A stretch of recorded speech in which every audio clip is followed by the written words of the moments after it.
Boa noite. A criminalidade geral está em queda em Portugal. Desceu 6,5% entre janeiro e setembro do ano passado.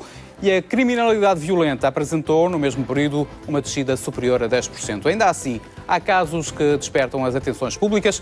O ano de 2017 fica desde já marcado, na Madeira, pelo assassinato a tiro de um homem na freguesia do Monte. Também, desde o ano passado e até à atualidade, foram vários os relatos de casos de suicídio e de violência entre os jovens. Estes são os pontos de análise para a entrevista de hoje com o psiquiatra Luís Filipe Fernandes. Muito boa noite, Sr. Doutor. Como é que a psiquiatria nos ajuda a compreender a criminalidade violenta? Em primeiro lugar, obrigado pela pergunta que estás a fazer. Acho que a psiquiatria não pode ser a única a ser responsável pela explicação da criminalidade violenta, já que existe vários intervenientes ou vários fatores que podem justificar essa criminalidade. E ainda bem que pões essa pergunta, porque às tantas é importante desmistificarmos que o doente mental propriamente dito, à partida, não é uma pessoa violenta. E às vezes associa-se muito a alguma criminalidade, a algumas alterações do foro psiquiátrico, e na grande maioria delas são pessoas que não têm absolutamente lesão ou perturbação na área da saúde mental. E, às tantas, a prova disto é que provavelmente às tantas temos muitos indivíduos que, por qualquer problema da sua vida, estão hoje institucionalizados em instituições judiciárias ou prisionais e não temos esses mesmos indivíduos em instituições psiquiátricas, portanto, o que nos leva a concluir que a grande maioria desses não sofre de perturbação nenhuma psiquiátrica, são pessoas, direi perfeitamente normais, que em determinadas circunstâncias da sua vida reagiram de uma forma, a nível social, incorreta e que justificou a atitude que eles tomaram. Podemos encontrar alguma explicação para a criminalidade violenta na crise económica e na crise de valores sociais? Provavelmente uma mistura de tudo. Numa situação em que já há aquele velho ditado que diz em casa que não há pão, todos ralham e ninguém tem razão. Portanto, é evidente numa situação de crise, numa situação em que as pessoas vivenciam as formas com uma grande angústia e que não tenham possibilidades de lidar melhor com essa angústia, podem, em determinada altura da sua vida, provocar um ato que eventualmente seja incorreto em termos sociais. Mas em termos psicológicos e também em termos da ciência psiquiátrica, alguns sinais, algumas evidências que possam dizer que o pior está para acontecer? Eu não sei se o pior está para acontecer. Estávamos há bocado a falar em off que me preocupa a prevalência da doença mental em Portugal. Não vou falar na região, porque a região não é mais do que o reflexo também que existe em termos nacionais.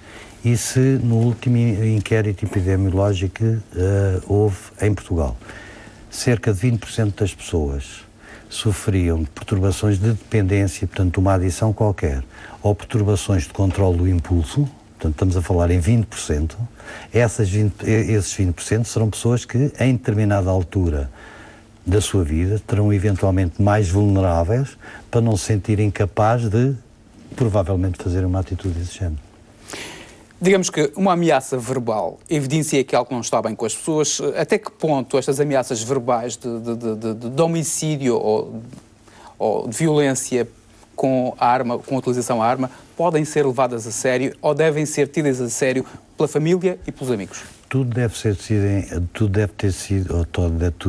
levado em conta ou eventualmente levado em conta. Agora, todos nós sabemos que no meio de uma conversa, de uma discussão, provavelmente as pessoas dirão coisas que, felizmente, acabam por não corresponder ou acabam por não fazer. Agora, em pessoas que já há alguns antecedentes, algum percurso, eventualmente, de violência, são pessoas que, eventualmente, têm que ser vistas de uma outra maneira, ou essas ameaças ou esses discursos têm que ser interpretados de uma forma diferente.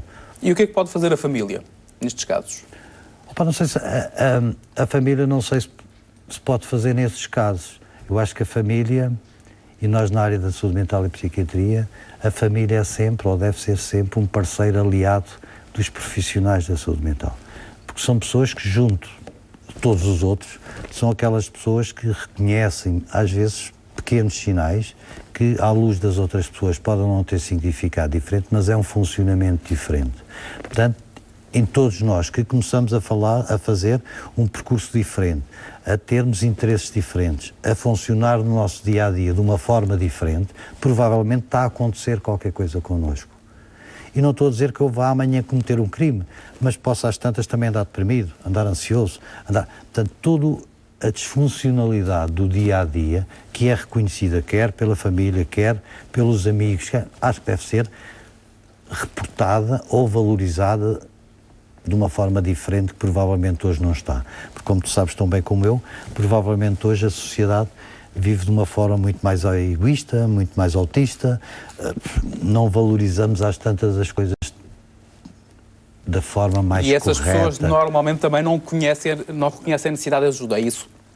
Essas pessoas normalmente isso é outro falso mito, eventualmente, da doença mental. As pessoas não reconhecem ajuda, uma percentagem, felizmente, pequena da população, que são aquelas pessoas que em determinada altura fazem surtos psicóticos. Portanto, nas situações de surtos psicóticos há um corte com a realidade e, havendo esse corte com a realidade, as pessoas não reconhecem a sua doença. Mas isto estamos a falar numa percentagem, nos limites 5, 6% da doença psiquiátrica. Todos os outros acabam por reconhecer que estão doentes. Agora, por circunstâncias várias, e uma das quais será a própria acessibilidade aos cuidados de saúde, acabam por não ter, provavelmente, a sensibilidade de procurar e, eventualmente, a terem essa sensibilidade. Pode haver também a impossibilidade de as tratar. E os nossos centros de saúde estão alerta? Têm capacidade para detectar casos destes de doença de saúde mental em estado já avançado? Eu penso que os nossos centros de saúde estão mais do que capacitados para tratar a grande maioria das pessoas com problemas na área da saúde mental. Provavelmente o grande problema é que, em termos organizacionais e de gestão, não estamos a capacitar os centros de saúde a fazerem esse trabalho. Porque, em termos técnicos, quer a nível médico, quer a nível psicológico, temos ótimos profissionais que podem, a qualquer altura, favorecer esse trabalho. Já aqui disse que este caso do homicídio do Monte pode não ter a ver com uma crise de saúde mental ou não ter a ver com doença mental, mas ainda assim justifica-se o apoio psicológico às pessoas do Monte e aos carreiros e tudo isso, o reforço deste apoio psicológico?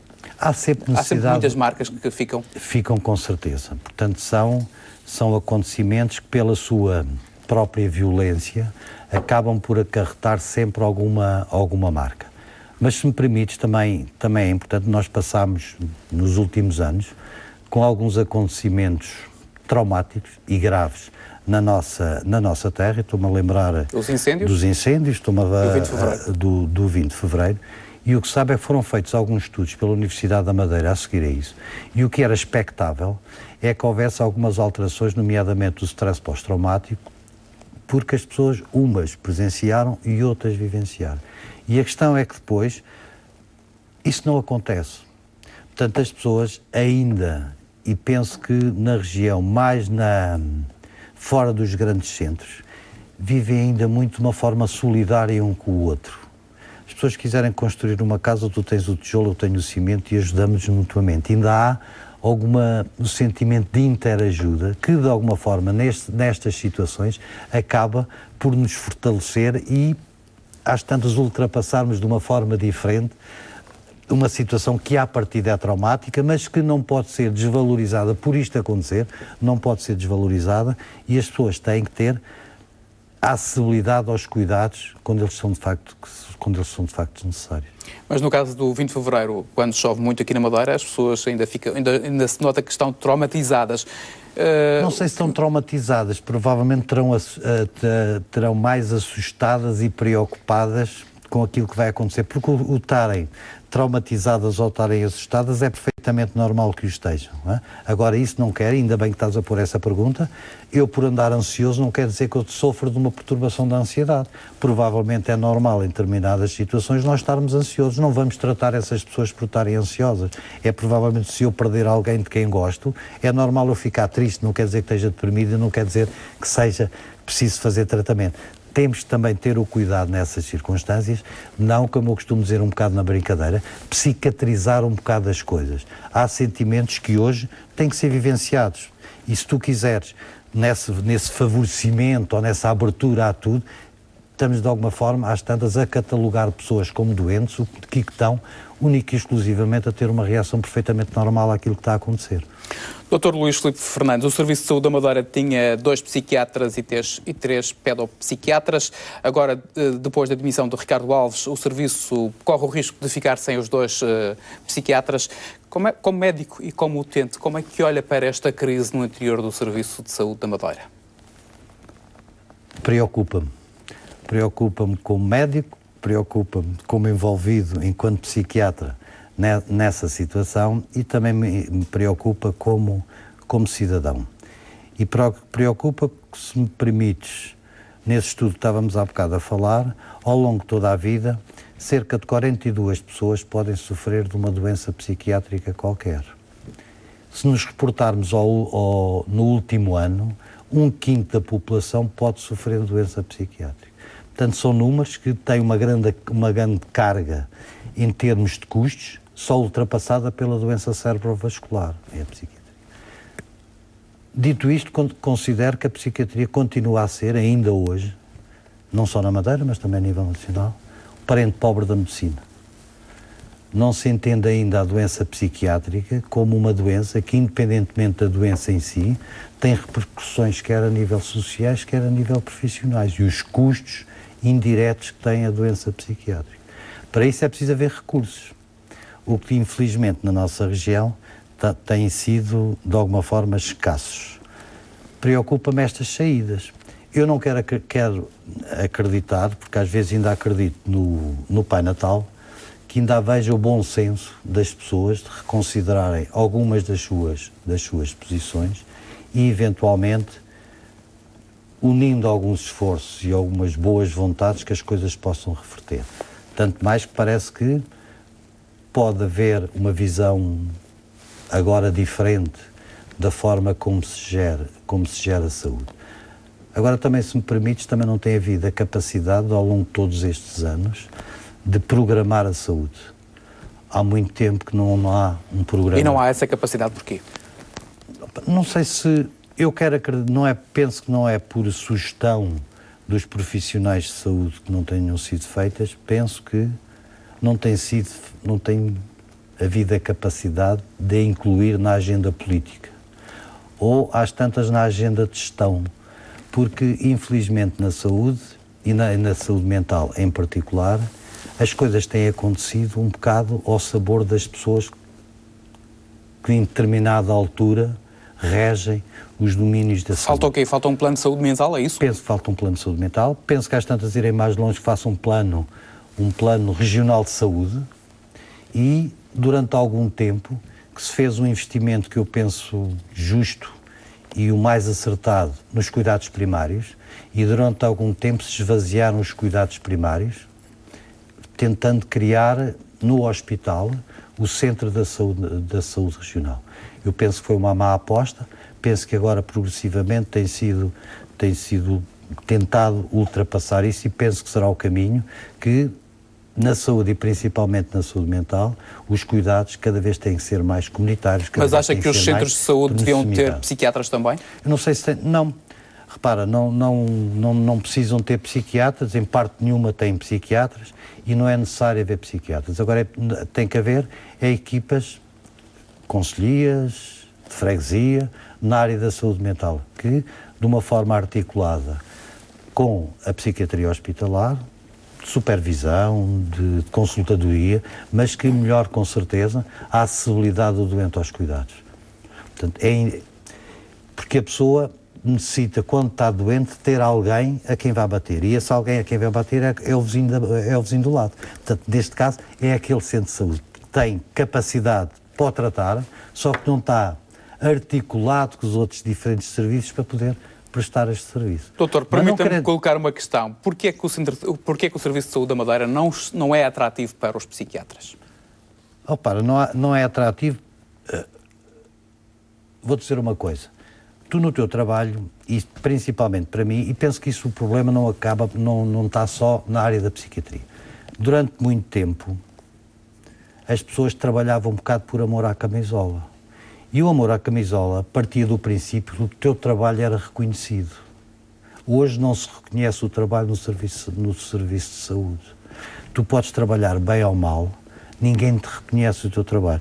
Dou um caso concreto, por exemplo, na área da saúde mental, tiveste o caso que falámos há bocado do 20 de fevereiro e dos incêndios. Lá todos os psicólogos e os psiquiatras do Serviço Regional de Saúde trabalharam no apoio às pessoas. Sem horários, sem ganhos, sem nada. Não houve um único reconhecimento desse trabalho. Não há reconhecimento das horas de trabalho. Eu, pessoalmente, trabalhei 2 anos no Serviço Regional de Saúde e não havia dinheiro para pagar. Portanto, não se reconhece o trabalho. Portanto, ao não reconhecer o trabalho, e quando tu, no continente, te pagam pelo mesmo trabalho muito mais do que te pagam aqui, portanto, é de alguma forma difícil tu trazeres para a Madeira profissionais de saúde, quando mudas a tua vida por completo, não tens casa, não tens, com o índice de vida que aqui eventualmente é superior, portanto tem que haver algum reconhecimento e alguns incentivos. Mas os incentivos não é só para os profissionais de saúde. Os incentivos é, no fundo, para a forma como se trata esse mesmo doente. E quando tu dizias há bocado, e isso me preocupa enquanto cidadão, porque se eu, enquanto cidadão, eu poderia perguntar assim, está bem, mas dizem que no hospital só há um psiquiatra, 2 ou 3, mas há 8 psiquiatras na Madeira. Quantos psiquiatras eram necessários então para o hospital? 8. Esses 8. A Madeira não precisa de mais psiquiatras do que aqueles que tem. Não tem a vida, a sensibilidade e provavelmente a humildade de sentar à mesma mesa esses 8 psiquiatras e lhes perguntar, opa, o que é que tu precisas para vir trabalhar connosco? Opa, tu fazias urgências, o outro fazia consultas, o outro fazia isto, o outro fazia aquilo. Mas provavelmente se cada um desse um bocadinho, não estávamos hoje com esta preocupação que acaba, no meu entender, por refletir, e isso me preocupa também enquanto cidadão e enquanto profissional, é, de alguma forma, eu não quero ser mauzinho, alguma descredibilidade do setor público. Qual é o conselho que deixa ao novo secretário da Saúde? Porque as pessoas acabam por deixar de acreditar, não é? E nada pior na área da saúde é quando tu não tens confiança de quem trata. Isto me preocupa-me enquanto cidadão, mas como profissional muito mais. Nós temos ótimos profissionais, na área da saúde, temos ótimos psiquiatras, temos ótimos psicólogos.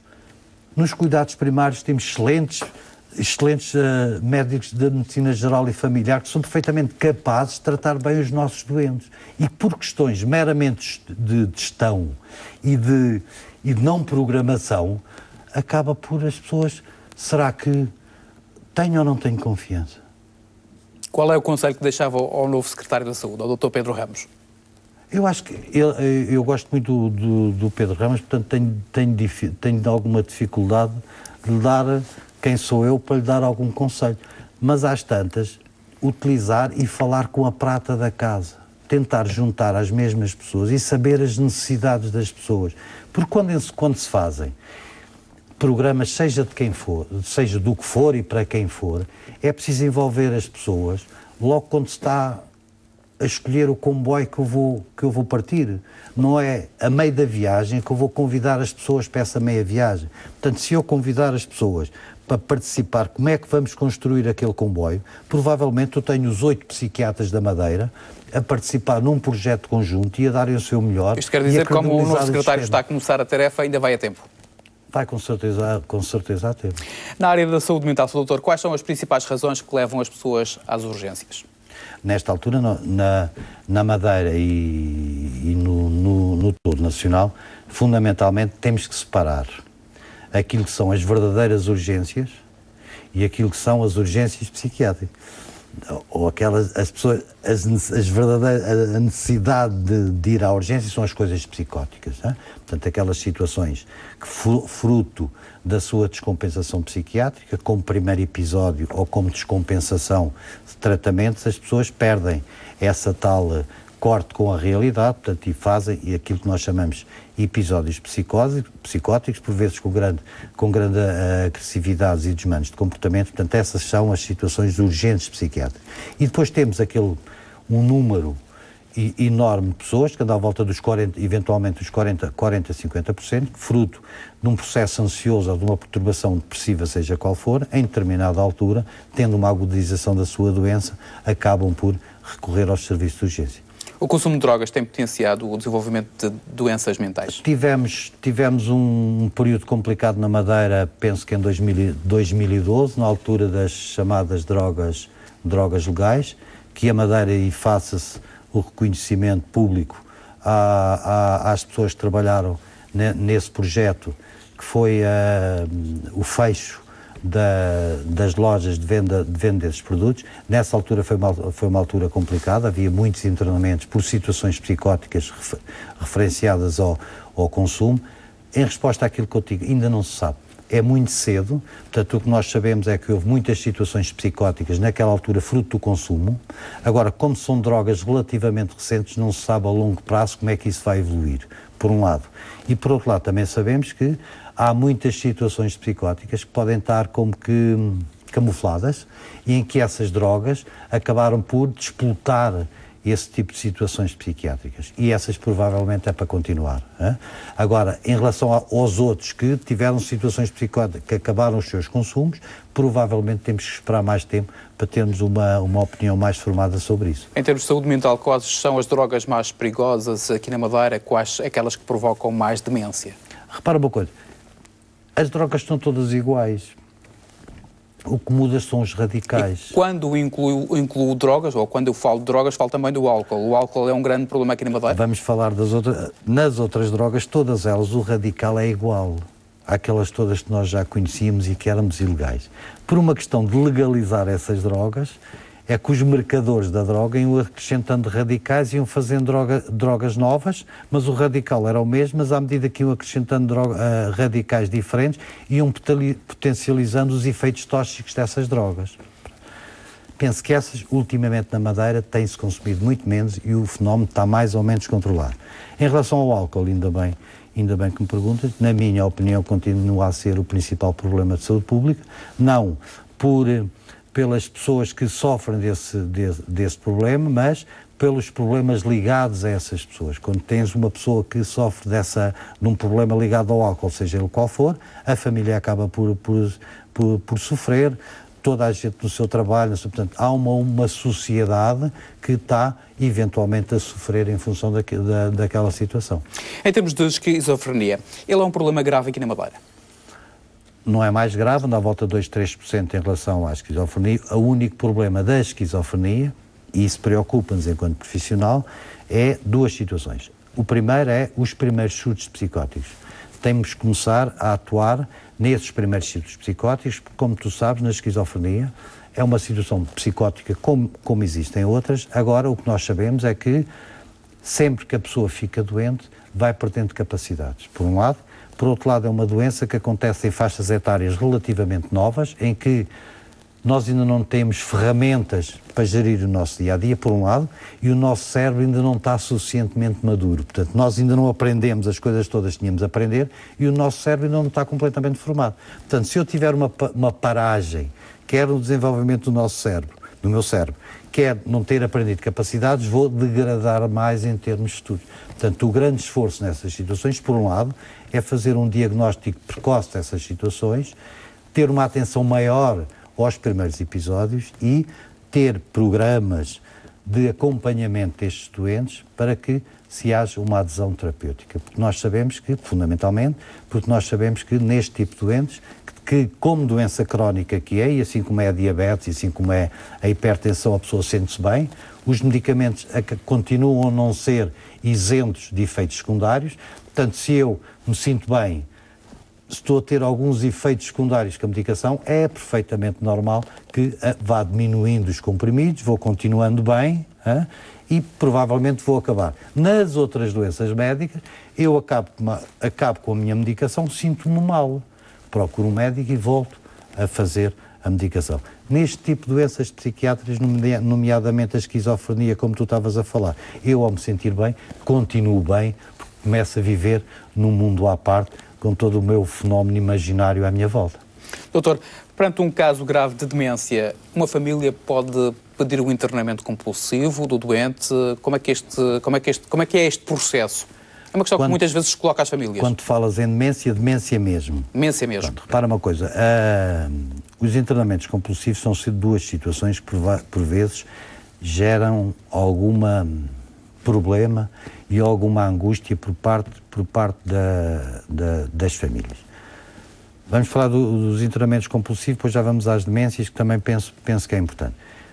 Os internamentos compulsivos, há dois tipos de internamentos compulsivos. Qualquer pessoa, se entender que o seu familiar, o seu amigo, seja quem for, precisa de tratamento e não quer ser tratado, porque se ele quiser ser tratado, procura um médico que avalie. Se não quiser ser tratado, e é o primeiro pressuposto do internamento compulsivo, pode ir a uma instituição judicial, seja qual for, vai ao Ministério Público e pode promover o internamento ordinário daquele doente.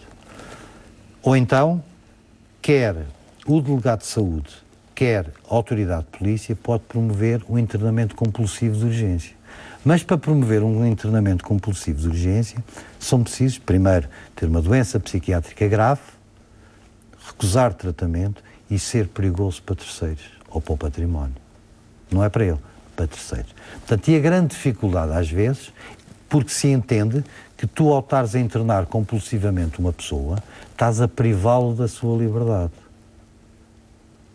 E ao privá-lo da liberdade, isso é da esfera judicial. Portanto, no caso da psiquiatria, ele tem que ser doença grave, ser perigoso e recusar tratamento. O que acontece na grande maioria das vezes, ou que não há prova desta perigosidade, ou não é perigoso. Sim? E quais são as vantagens ou as desvantagens de um internamento compulsivo? A grande desvantagem é que estás a fazer qualquer coisa contra a vontade daquela pessoa. E é mais difícil a cura, nesse não caso? É mais, a cura é igual. A cura é precisamente igual. Agora, a única questão aqui é que há uma privação da liberdade. E como tu sabes, a privação da liberdade é da esfera judicial e não é psiquiátrica. Doutor, falamos agora um pouco do aumento dos suicídios. Os dados da Direção-Geral de Saúde revelam que entre 2008 e 2014, 165 pessoas suicidaram-se na Madeira. Como é que olha para estes números? Quantas? 165. Nessa fase, repara uma coisa. É preciso olharmos com algum cuidado quando falamos de suicídios. Pelo peso que tem, pela carga afetiva e pelo estigma que tem. Isso corresponde a uma altura em que não foram verdadeiros suicídios. Foi naquela fase das drogas, que estávamos a ver, e nessa fase das drogas, fruto da sua psicose, as pessoas acabaram por suicidar, não porque queriam pôr termo à sua vida, mas que em função da sua psicose tinham determinados comportamentos que os levavam à morte, fruto desses mesmos comportamentos e dessas mesmas doenças. Vamos pressupor que eu tinha consumido qualquer coisa, passava numa ponte, seja ela qual fosse, e ouvia uma voz na minha cabeça que me dizia: manda-te da ponta abaixo que vais voar. E eu, nesta minha situação de psicótico, tinha este comportamento e acabava por matar. Isto não é suicídios. Os suicídios, realmente suicídios, não acontecem nestas situações. Podem acontecer nas situações de esquizofrenia, quer numa situação inicial de alguma estranheza em relação àquilo que está a acontecer, ou eventualmente também fruto das vozes alucinatórias. Portanto, em situações psicóticas podem ocorrer essas situações, que não são aquilo que a população geral está habituada a reconhecer como suicídio, que é aquele que atenta de livre, espontânea vontade contra a sua própria vida. E parece que este número não tem sido longe daqueles que tem sido, pelo menos desde 2012. Em 2012 houve geralmente, são cerca entre 9 a 10 por cada 100 mil habitantes. Como é que se explica esta tendência da população ou estes atos, digamos assim, de algum, como é que eu hei de explicar, de algum desespero das pessoas? Tem a ver com a crise económica, tem a ver com o quê? Com a crise social, com a crise de valores, com a solidão? Como é que se explicam estes atos? O suicídio provavelmente é as coisas mais complicadas que nós temos para falar. Desde, por exemplo, como tu sabes, no Alentejo, as pessoas suicidam-se de uma forma cultural. quando chegam a uma determinada altura da sua vida, que acham que estão a ser um peso para a família, ou que não estão a ser produtivos socialmente, eles suicidam-se por enforcamento. Portanto, o suicídio pode acontecer dentro de uma doença psiquiátrica, pode acontecer na esquizofrenia, pode acontecer nas situações expressivas, e depois acontece muito naquelas situações, vamos chamar, entre muitas aspas, do dia-a-dia, em que o copo vai enchendo, gota a gota, e há determinada altura da sua vida que a pessoa acha que não tem solução. Que não tem solução para a resolução dos seus problemas, que é um peso, eventualmente o seu problema acaba por ser um peso, e naquela altura pareceu-lhe a melhor solução. Isto acontece.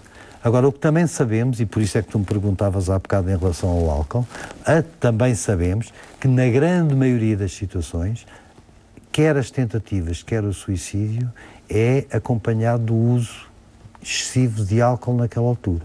Portanto, parece que eu ainda posso ter algum controle e que, eventualmente, ao tomar, ou beber, ou a ingerir uma substância qualquer, quase que vou perder de alguma forma o controle que eu ainda tinha sobre aquela situação. Portanto, de facto, há múltiplas situações que podem corresponder quer para as tentativas, quer para os suicídios propriamente ditos. O que sabemos também é que o álcool é um adjuvante importante no aumento desse... E é possível contabilizar as tentativas de suicídio aqui na Madeira? Não tem havido esse número. Esse número é contabilizado, mas pronto, não sei dizer agora, porque em termos de urgência sabe-se qual é esse número. Agora, isso me permite, o que preocupa-me, eventualmente o número, às tantas, isto é uma sensação, e às vezes eu tenho algum receio das sensações, porque às vezes as sensações, quando são traduzidas em números, os números não correspondem às nossas sensações. Penso que hoje temos muito mais jovens a fazer tentativas de suicídio do que havia para aí há 10 anos atrás, por um lado. E depois também me preocupa, dentro dos suicídios, algumas técnicas, vamos chamar suicidárias, que também não eram muito comuns na nossa cultura. Estou a falar dos enforcamentos, estou a falar das armas de fogo, não era muito normal. Isso é, portanto, este padrão, entre aspas, do ato em si, preocupa-me eventualmente mais do que aquilo que estávamos a ver. Falou da juventude, há mais jovens a tomar medicamentos para ultrapassar a ansiedade dos exames. Como psiquiatra, que consequências pode ter este consumo de ansiolíticos no futuro? Teoricamente e pontualmente é capaz de não ter nenhum.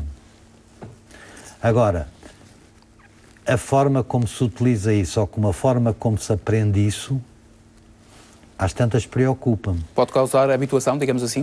Pontualmente não, tomados pontualmente não preocupa. Preocupa muito, em algumas universidades, e a da Madeira não é exceção, e o ensino secundário também, querem começarem a ser utilizadas algumas substâncias que são indicadas para a hiperatividade e começam a ser usadas para melhorar o rendimento. Essas sim, está mais que provado que, mesmo em curto prazo, acabam por prejudicar o nosso funcionamento cognitivo.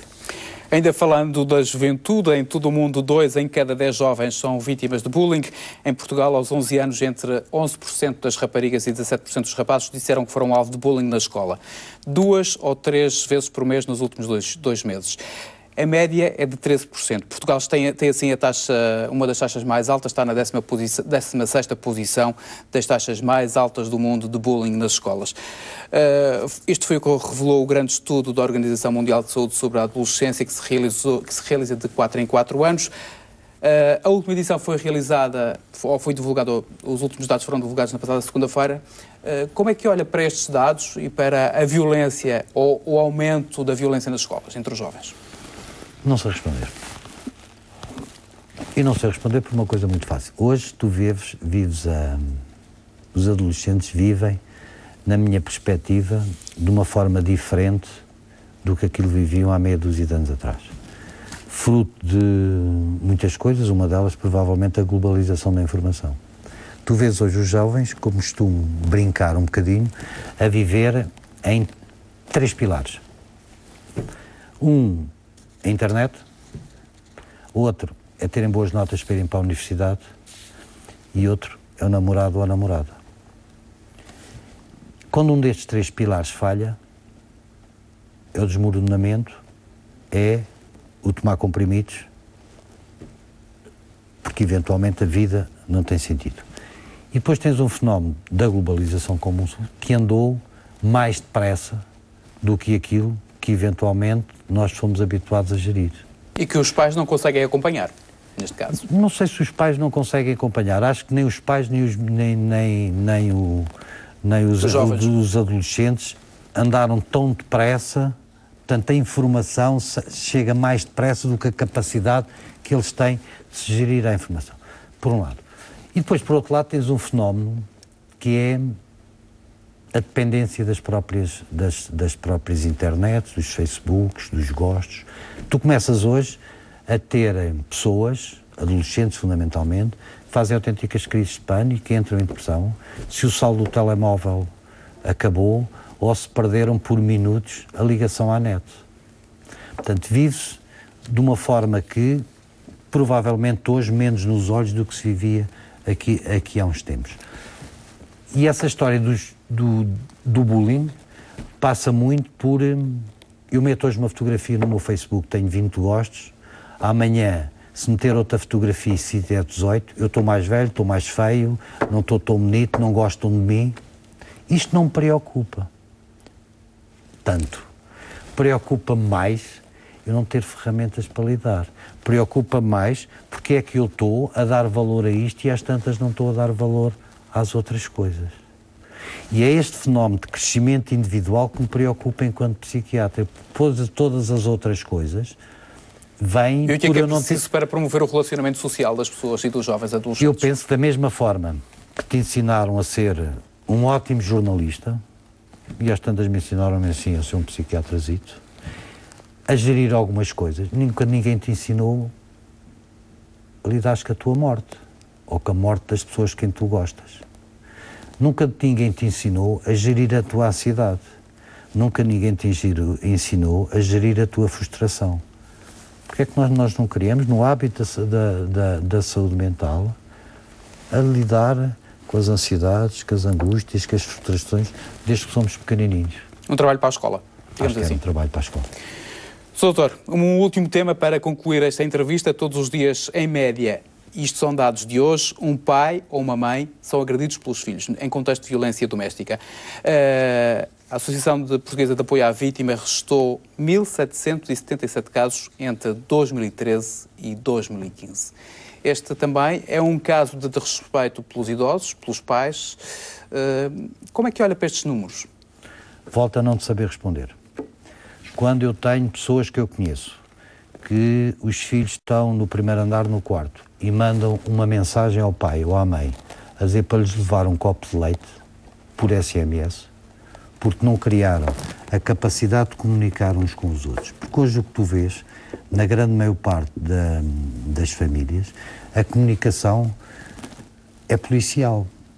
Onde é que tu foste, com quem estás ou com quem não estás. Portanto, as pessoas deixaram de ter aquilo que eu digo na brincadeira, os serões à lareira, em que têm tempo para falar sobre as coisas, e como não têm tempo para falar pelas coisas, e aí voltamos também à parte económica, por isso é que acaba por estar tudo envolvido. Antigamente tu tinhas sempre alguém em casa que tratava de ti, uma tia, uma avó, uma irmã, uma mulher no trabalho. Hoje não. Hoje vivemos em famílias cada vez mais restritas, em que quer o pai, quer a mãe têm que trabalhar, provavelmente chegam a casa angustiados com o seu trabalho, ainda por cima com fartos recursos, provavelmente é capaz de ser muito melhor dar-lhes um telemóvel com recurso a tudo e mais alguma coisa, porque não têm tempo para estar uns com os outros. Eu acho que hoje cada vez temos menos tempo para conversar uns com os outros. E se eu não tiver a humildade e a capacidade de saber o que é que te vai na alma e saber quais são as tuas necessidades, provavelmente tu vais-me tratar mal. Provavelmente também não querendo ser mais papista do que o Papa, tu não apresentaste aí, mas vê, por exemplo, os índices ou os valores da violência doméstica, do marido para a mulher, da mulher para o marido, tem crescido enorme. Porquê? Aqui na Madeira também? Também. Será que os filhos não estão a aprender também com aquilo que têm a ver? Se eles vêm, por exemplo, sei lá, até por uma questão económica, o pai a berrar com a mãe, a gritar com a mãe, ou a mãe, ou vice-versa, ou eventualmente a agredir-se uns aos outros, não são comportamentos que também possam ser aprendidos? penso que todas estas coisas são todas muito novas e que temos de estar muito atentos para percebermos o que é que essas coisas vão dar. Dr. Luís Filipe Fernandes, muito obrigado por ter vindo à RTP Madeira. Eu que agradeço, muito obrigado. Nós colocamos um ponto final neste programa Entrevista. Assim, em especial, desejo uma boa noite e um bom fim de semana.